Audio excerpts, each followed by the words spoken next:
What is up, everyone? Safe Investor AG here, and today I want to show why early buyers of utility crypto coins such as HBAR, Algorand, XRP, Atom or Cosmos, Cadena, they will become millionaires. We are buying Ethereum back when it was 50 cents or $1 or $2. Yes, it will 50x, 100x, 500, 1000x. You name it. Just pick a utility coin that you love and load up on that. Obviously, do your DD, and this is not financial advice. So anyways, I am a big bull on Hedera Hashgraph. I mean, I love this thing. This thing is just the best. So something that I want to bring up to your attention is I want to compare the global stock market to the global crypto market. Now, this is CoinMarketCap. Okay, you can go on just coinmarketcap.com. And global cap of the crypto market, we're sitting at $1 trillion. Yes, there's 3 commas. I'm sorry, 1, 2, 3. There's 4 commas. Okay. I know that seems like a lot, but it's not. Compared to the stock market, let's look it up right now. Back in 2016, it was $65 trillion, then $79 trillion, then it dropped to 68, then $78 trillion. It's been progressing. And then 2019, $78 trillion. Okay, this is the world market cap in GDP, and this is in a million. So right now we're sitting right over $100 trillion. Wow, $100 trillion. This is barely at $1 trillion. This is not even a baby. Okay, not even a baby.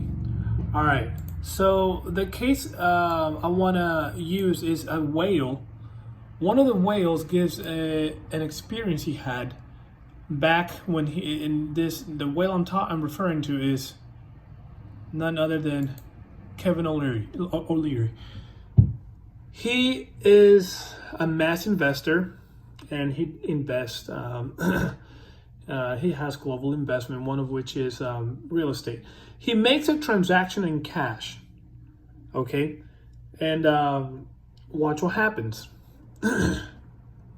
So he's talking to, you can watch his video, I'll leave the link below this video. So he's discussing how he believes this year we will have regulation and next year is going to get implemented. You know what that means? All crypto is going to go boom to the moon. So anyways, we talked about regulation here. And then let's scoot over to the transaction over here. Where is it? Right here. There. Watch what happens. This is why we need crypto, he's saying. So this kind of faults don't happen. Innovate with the legislation and let these stable coins flourish backed by the US dollar. Why wouldn't we all want that? I mean, that makes a total amount of sense, and I wouldn't be getting screwed on my real estate transactions. That's why I want it. And so...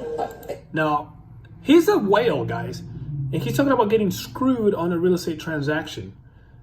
Let's see exactly what he means by that. I would never want to screw a whale.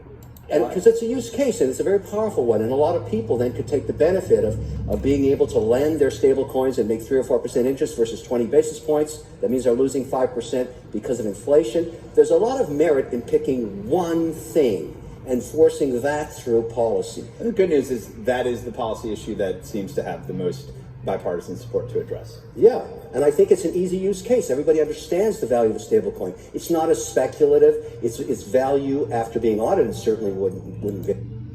Now he's gonna go into detail about this how he felt that he got screwed making this transaction in cash, and rather if he would have done it in crypto or stable coins, this would not have happened. Vary that much. It would be the one thing. Now, we're not going to get any policy till the midterms are over, but that's not that far away. Then I think this bipartisan effort that Jeremy's talking about could get the one thing. Let's get one thing done. This sounds like one of those speeches back in the Apple days. One more thing. Remember that? Yeah. It's the same thing here. I'm going to give you a real case Listen study closely, that happened guys. last week that I think highlights why we need to get to what Jeremy's talking about. I do a lot of transactions in real estate in different geographies, and they're large transactions. And so generally what happens, you're going from one geography in US dollars to another geography in another currency. And so you have to transfer that money and to that new geography, then you have to FX it into the local currency, then buy the real estate. So last week we did and this bank is a large global bank. Don't have to mention the name because the story's not nice. And we transferred millions and millions of dollars to its corresponding bank in another geography. They lost it. They lost the money for 48 hours, jeopardizing the closing of this transaction. And our team went out of their minds, including the Fed number, and they found it about 12 hours before the transaction was supposed to close. And they said, it was a back office error. What people don't realize is that the money is, it's just like comma delimited text files that are floating around FTP servers. Like that's actually but money. It wasn't. I looked at all because I'm going to Now, here's the kicker. Okay, keep watching, guys. put in a formal complaint. We have a strong relationship with this bank. They owe us a lot for what happened. Yeah. I spent, even before the wire went, 18 minutes listening to a clerk read disclosure statements to me, which is a complete waste of both of our time. And I realized this is insane. This is before they lost it. And then we spent about 35 hours of staff time trying to find the money in their system. So, and I actually called one of the board members of the bank and said, have you ever heard of USDC? Have you ever heard of a stable coin? Do you know how it works? And he... Woo! You see that? He's schooling the banks. Have you done any work to try and figure out? Because this is commonplace. This happens all the time. It happens with smaller amounts, but when it's a transaction this size, they owe me interest for 48 hours on millions of dollars, and we're going to fight about that too. And some kind of penalty I should impose to maintain our relationship after what they did. But the point is, that board member doesn't know anything about this.